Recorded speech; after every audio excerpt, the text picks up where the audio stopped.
Welcome back, everyone. So in this lesson, we're going to talk about function applications just at the very top. This is just kind of a warm-up, a recap of what we did with regressions. So I already did a video on regressions, so I'm not going to spend too much time on this one, but I do want to do just a very quick recap. So with the regressions, what you're going to do is you're going to look at the differences in your, or the changes rather, the change in your x and the change in your y, and you're going to look at the pattern type. So you're looking to see if we have an add pattern, or maybe an add multiply pattern, or if we have maybe an add second difference or add third difference or whatever have you. So with those different types of tables, that's going to tell you what type of regression you're going to do. So I'll just kind of go through these really quick. So I already reset my calculator, but as a little recap, I guess. So I'm going to go through these. So the change in x over here is going to be +1. The change in the y's over here is going to be +3. So that tells you it's going to be an add type of table. And an add pattern tells you it's going to be linear. So I'm going to do a linear regression with these. So the steps are going to be the same for all three of these problems. It's just the type of regression you do that's going to be different in your calculator. So on my calculator, on my Casio, I'm going to go press menu, and then I'm going to go over to statistics. And this is going to bring up your list menu. So I'm going to type in all my data. So -3, -2, -1, 0, and 1. And then I'm going to go to list 2 and type in all my y values. So 4, 7, 10, 13, and 16. And then from here, you're going to calculate, and then you're going to do a regression, so F3. And then I want to do a linear regression, so that's going to correspond to F1. And I want it to be in slope-intercept form, so that's going to correspond to F1. So here would be your equation. So we're going to have 3x plus 13, and your model would be at the bottom. So you may not even need to do a regression on the calculator for this one since it's linear, because you're given your y-intercept right here, which is 13, and then you can also just do your change in y over your change in x to find your slope. So that's kind of back to your Algebra 1 days.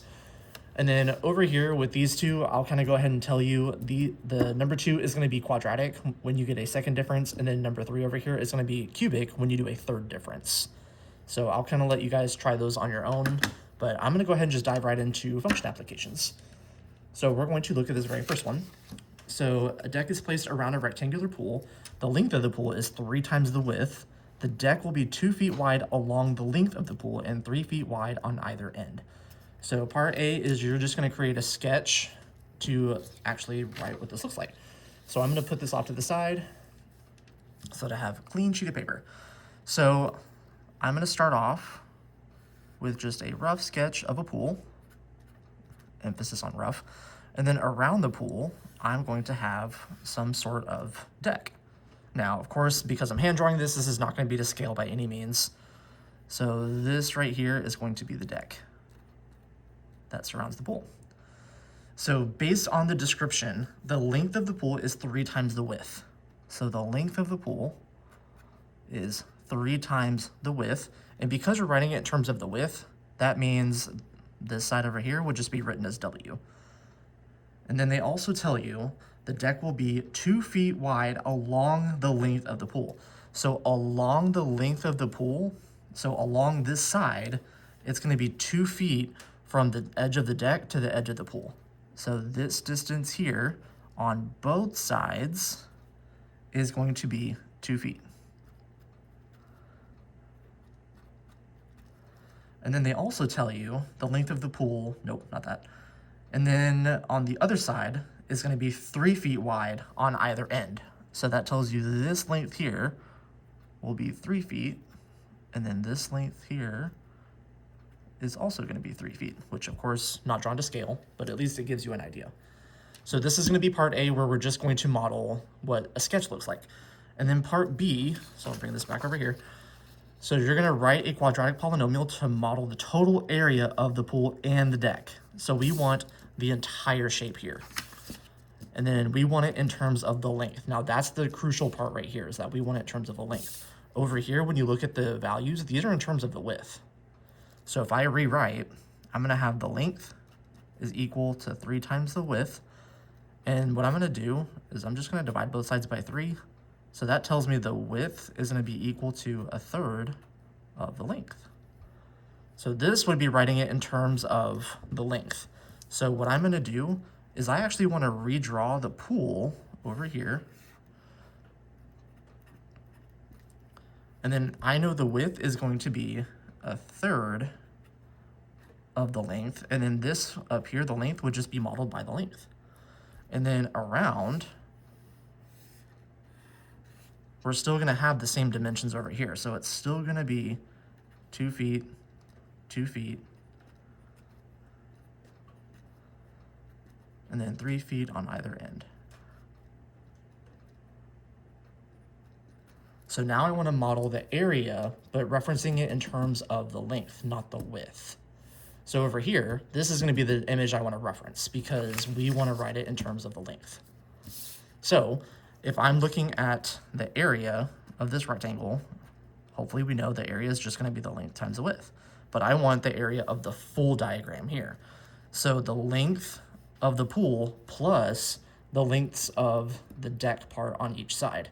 So that means the length of the total would be equal to the length of the pool plus the 3 feet on either end, which is going to be plus 6. And then I want the width, which is the total width, which same idea. I want 1/3 of the length, and then I also want to account for the 2 feet on either end, which means I'm going to do 1/3 times the length plus 4. So this is going to be the dimensions. So because this measures an actual measurement, so this is going to be in feet, in feet. So now I'm ready to find the area. So I'm going to multiply these together. So the area is going to be the length plus 6 times 1/3 times the length plus 4. And then you're going to multiply this out. So that is going to give you 1/3 L squared, then L times 4, which is going to give you 4L, and then 6 times 1/3 L, which is 6 divided by 3, which is going to be 2L, and then 6 times 4, which is going to be 24. So when you combine like terms, the area of that's supposed to be a 3. So 1/3 L squared plus 6L plus 24. And then this, because it models an area, this would be in square feet. So that would be your total area. So that would be your answer to part B. So part C, now I want to write a quadratic polynomial to model the area of the deck in terms of the length of the pool. So if I want just the area of the deck, I want the total of the area, and I want to take away the area of the pool. So for part C, I know this is going to be kind of all over the place, but so I want the area of the pool. See if you make sure you can see area of the pool. That's going to equal the area of the total, and then I'm going to subtract the area of the deck. Okay, so what's going to happen? Wait, nope. I got it backwards. Sorry, y'all. I want the area of the deck. My bad, my bad. So the area of the deck, it's like, I knew this looked weird. So the area of the deck is going to be the area of the total diagram, and I want to take away the pool. So I said it right, but I just wrote it out wrong. So I want the area, the total area, and I want to take away the area of the pool because I want the area of the deck. So I'm going to take the area total, which is what we wrote over here, and then I need to find the area of the pool. So the total area, which I already know, is going to be 1/3 L squared plus 6L plus 24. And then I need to subtract the area of the pool. So the area of the pool, I'm still writing it in terms of the length and the width. So that would just be the length times 1/3 of the length. So 1/3 L times L is just going to give you 1/3 L squared. So then I'm going to subtract 1/3 L squared. Whoops, there we go. So over here, when I subtract, your 1/3 L squares are just going to zero out. So all we're left with is going to be 6L plus 24 square feet. So that would be your answer to part C. So here's your answer to part B. And then you could use one or both of these diagrams, preferably both, that way you have one in terms of the width and one in terms of the length. This would be your area or the answer to part A. So now for part D, so the width of the pool can be no more than 20 feet. What's a reasonable domain and range for the total area? So in this case, what's going to happen is we're looking to see exactly what are our constraints. So I'm going to come back over here and I want to actually show you on the calculator what this is going to look like. So I'm going to go to, actually no, scratch that. I don't want to kind of give all the answers away immediately. I want you to kind of think about this logically. So when we're talking about a distance, I want you to think about what numbers you cannot have. Well, that would be negatives. You can't have a negative distance. So my dimensions of my pool cannot be negative. So what that tells me is I'm going to look at my dimensions over here, and then I want to impose any potential restrictions. So for the length, so this is starting off part D. So I know L plus 6 has to be greater than 0, not greater than or equal to 0, because we do need to have a length. If we have a length of 0, that means we have no pool. And then I also need 1/3 L plus 4 is going to be greater than 0.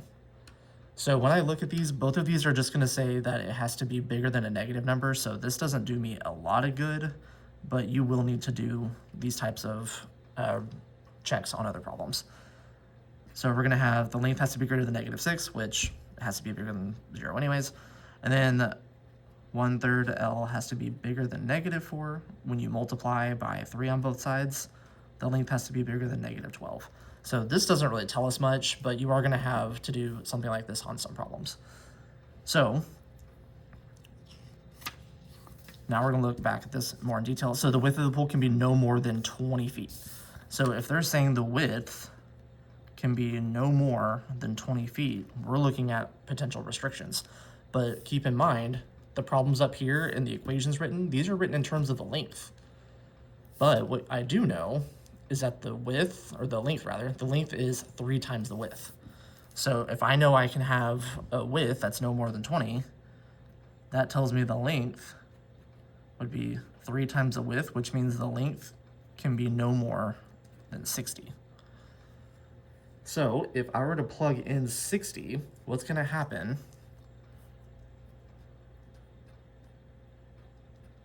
I'm going to plug in 60 to this equation up here. So I'm going to do 1/3 60 squared, and then plus 6 times 60 plus 24. So the maximum area we can have is going to be 1,584 square feet. So this is going to give you 1,584 square feet. So in terms of the domain, I'll just get a new sheet because I don't want to have to crunch this in. So let's rewrite some of this. So I know the width has to be less than or equal to 20, which tells me the length is equal to 3 times the width. And then that tells me the length has to be less than or equal to 3 times 20, which is 60. And then when I plug in 60, so the total area, not just the pool, not just the deck, but the total area is going to be 1,584 if I max out that length of 60. So your domain is going to represent your length, whereas your range is going to represent the area, which is the total area. Okay, so for my domain, I'm going to cap it at 60. I can't be equal to 0, but I could be equal to 60. Because if we're equal to 0, then we have no length. So over here, then the range, I can't have an area of 0 because then there's just nothing. But then if I were to have a maximum value of 60 feet for the length, then that maxes the total area at 1,584. And we could be equal to that value. So in this case, what I want to show you is I'm going to go to graph. I'm going to type in the total area equation. So I'm going to type this in. So I'm going to have 1/3 x squared plus 6L plus 24. Okay, so when I look at my graph, I know I'm also going to have a maximum area of 1,584. So 1,584, I'm going to type that as a y equals equation. And then for my x value, we're capping it at 60. So what I'm going to do is I'm going to type in an x equals equation, type in 60, and then get a better view of my graph. Okay, so let's do, we cap that at 60, so let's do 75, and the maximum area can be about 1,600-ish, so I'm gonna do, let's do 1,800. So our possible values are gonna be confined to this curve right here in my calculator. So one thing I also, unfortunately I did mess this up, but it's just a slight fix. I actually messed something up with the range. I want you to see if you can kind of figure out what it is I messed up on. So if I press F5 and then press the y-intercept for F4, I want to do the area of the pool. The minimum area is actually going to be 24. So over here, the range, so sorry y'all, the range should actually be a minimum of 24 and then going to 1,584.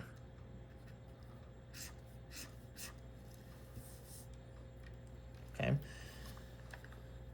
Lord, that one was a tough one. Okay, now let's move on. So now we're gonna go to a playground. So with the playground, so a new rectangular playground was built at Wilson Elementary School. So a rectangular pit of soft gravel was installed to surround the playground to implement safety precautions in case any kids were to fall from the playground. The dimensions of the playground with the gravel pit measures 20 by 30 feet. The distance from the longer side of the pit to the edge of the playground is going to measure x feet, whereas the distance from the shorter side of the pit to the edge of the playground measures 2x feet. So you want to write a function that's going to be a of x, which is going to describe the area of the playground, excluding the gravel pit, where a of x represents the area of the playground with respect to x. So what all this is saying, so I'm going to have some sort of playground, some rectangular playground.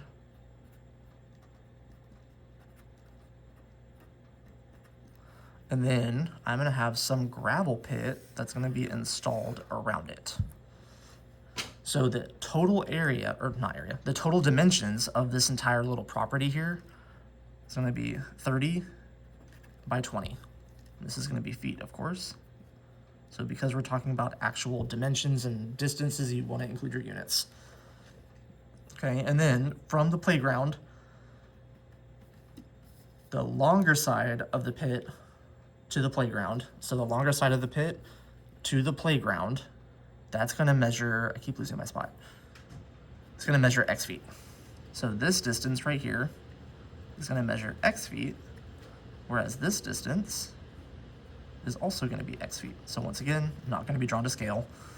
And then the distance on the shorter side of the pit to the playground, this is gonna measure 2x feet on both sides.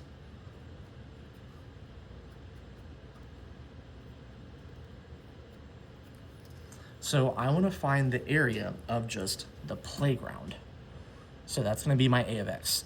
So I know that the total length here is going to be 30, but in order to find the length of the playground, I want to chop off the ends of the gravel pit over here. So my length of the playground is going to be 30, and I want to take off 2x and 2x, which means I want to subtract 4x. And of course, this is going to be measured in feet.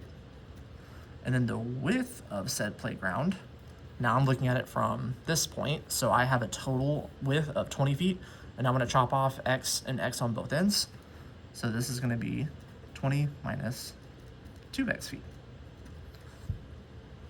So if I wanna find the area, I wanna multiply the length and the width. So I'm gonna have 30 minus 4x times 20 minus 2x. So when I multiply this out, so we're gonna have 30 times 20, which is gonna give me 60. Nope, 600, math is hard. And then 30 times negative 2x, which is gonna be negative 60x. Negative 4x and 20 is gonna give me negative 80x. Negative 4x and negative 2x is gonna give me positive 8x squared. So when you combine like terms, we're gonna get 600 minus 140x plus 8x squared. And then, of course, we're talking about an area, so this would be in square feet. So this would be your answer to part A. So now for part B, so what's the domain and range of the area of the playground in context of the problem? And then describe the restrictions in terms of the problem. So this is where on the pool problem where I was doing the dimensions that can't be negative. So for the pool problem over here, it wasn't necessarily a helpful step because the results gave us negative values. So that doesn't really help us much. But over here, this one is where it's really going to take effect, because I can't have negative dimensions. So I'm going to set both of these dimensions greater than 0 and see what my potential restrictions are.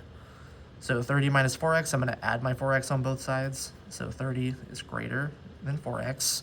Now I want my variable on the left side, so I'm going to switch everything. So notice how the inequality sign is opened towards the 30. So I'm going to have 4x less than 30. So this is the same as this, I just switched everything. So now I'm going to divide by 4, which is going to give me 15 halves, which is equivalent to saying x is less than 7.5 feet. So that was doing the length. Now I also want to do the width. So I'm going to do 20 minus 2x has to be greater than 0. So same idea. So 20 is greater than 2x. Flip it, 2x less than 20. X has to be less than 10 feet. Now, these are both of my restrictions. I have to be less than 7.5 feet, and I also have to be less than 10 feet. Now, all my values that are less than 7.5 feet are also less than 10 feet.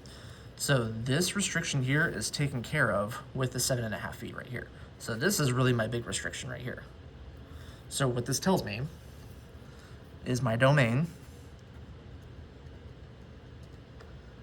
is going to be the distance from the playground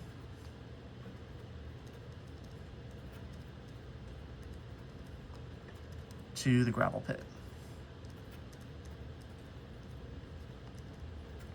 And then my range, wow, my handwriting is so terrible, is going to be the area of the playground.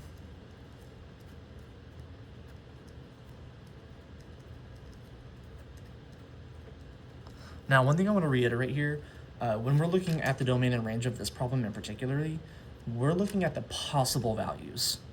We're not trying to maximize or minimize any area yet. We're just looking at all the possibilities. So there's no fixed value here.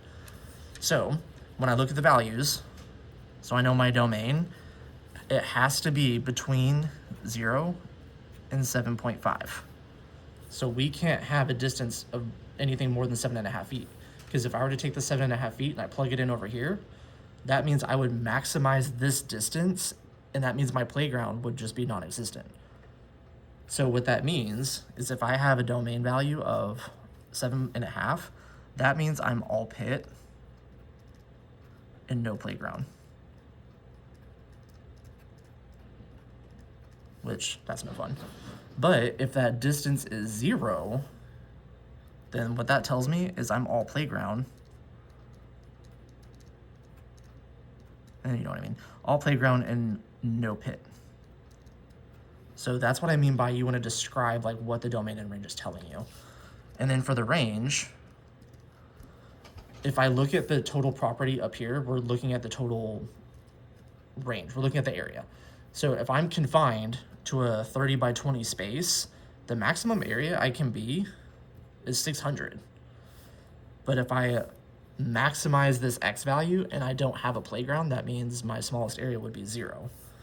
So we're going to go from 0 to 600 in terms of the area. So what this tells me is if my range is 0, the area of the playground is 0, this is all pit, no playground. Whereas that 600 here, this is all playground and no pit. So that's what that would tell you. All right, and then for part C over here, so if the distance from the edge of the playground to the edge of the gravel pit must be a minimum of 3 feet to be in compliance with safety regulations, what's the maximum possible area of the playground? So this part would be a calculator part. These two parts, notice how I didn't even touch a calculator. So A and B, we could put on a calculator or a non-calculator section of the assessment, quiz, or test. And then this part, we would put on a calculator, just FYI. So I'm gonna come back over here. This is the pool problem. I don't need this garbage anymore. Okay, I'm in an X equals, so I'm gonna go to type, and then Y equals, so I'm back to rectangular. So I wanna type in my equation of my playground. This is gonna give me all the possibilities. So I want 600 minus 140x plus 8x squared. And of course you can put it in descending order. You don't have to, but you can. And then the maximum area would be 600. So I'm gonna do y equals 600. And then for the domain restriction for my domain, or for my x values rather, that's gonna be 7.5. So I'm gonna go to type and then x equals and do 7.5 and then draw. So when I do this, let's change this to 20. Of course, over here, I'm just kind of doing a trial and error. We're gonna see what works. So if the maximum area is 600, let's do like 750.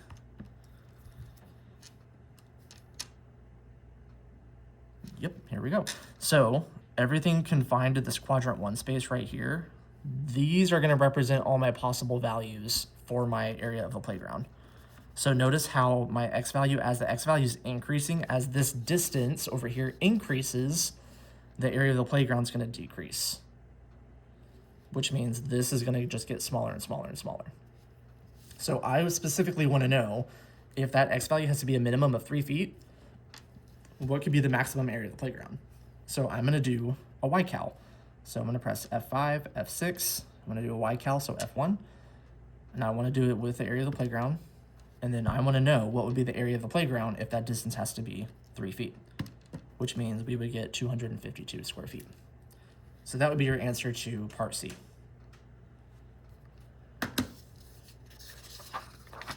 All right, then uno más.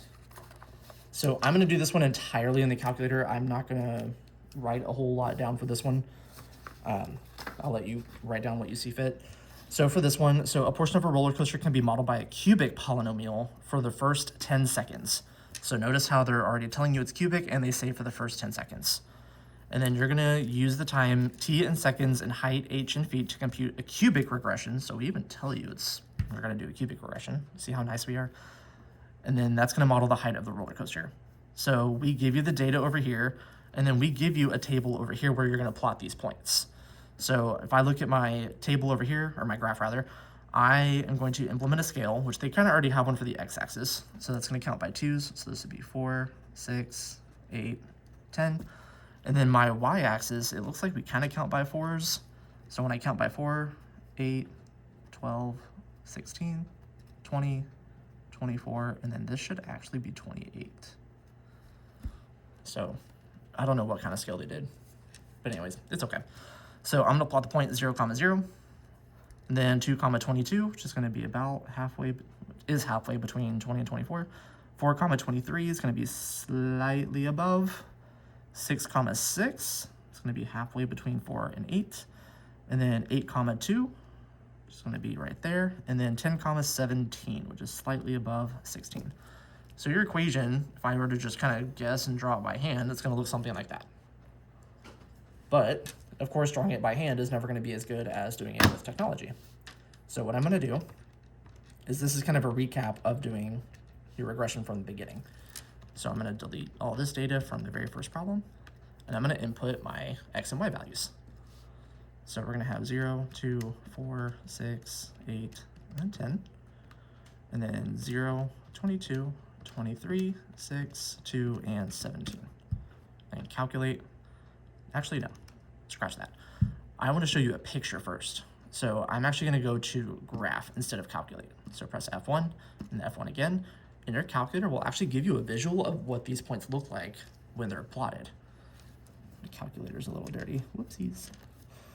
So from this same screen with those points plotted, you can calculate your regression, which is cubic, which they tell us, and then you can draw it.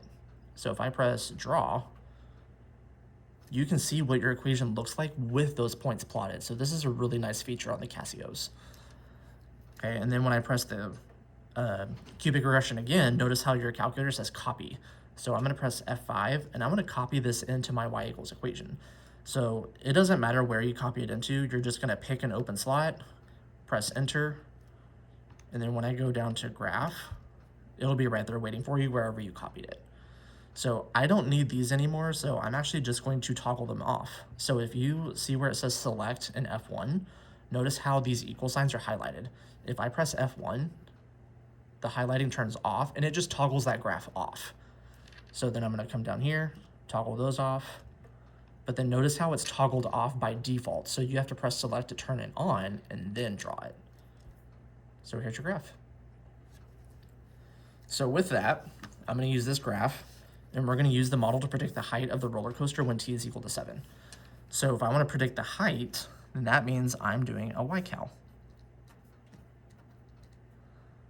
So I want to find h of 7. So when I do h of 7, so F5, F6, F1, I want to find the height at 7 seconds, which means we're going to have a height of 2.79 feet. So of course you are going to want to round to 3 decimal places. That's what AP Precal wants. But in this case, when you round to 3, it's only going to truncate to 2. So we're going to have 2.79 feet. All right, and then over here for part C, you're going to use the model to predict when the height of the roller coaster is going to be 12 feet. So instead of doing a y-cal, now we're going to do an x-cal. Not x. Make sure you write a t value for time. Whoops. Okay, so I'm going to go back over here, same steps, but I'm going to press x-cal instead. And I want when it's going to be equal to 12 feet. So I want to know all the values where I'm going to be equal to 12. So you can do a y-cal and you can toggle over and you can write all the values down that way. Or another way that I think is more visually friendly is you can actually come down here and you can do a y value of 12 and then draw it. And then you can actually get a better visual of where that happens. And then you can press F5 and you can actually find the intersections and then toggle it that way. So it really doesn't matter how you do it. It gives you the same answers regardless. So when I write, let's go back to the very first one. I like to write them in order personally. Okay, so this is going to be 0.7 seconds. And then we're going to have 5.373 seconds. 373 seconds. That's a 3. And then 9.65. 6. Why do I keep doing that? And seconds. There we go. So, ta-da!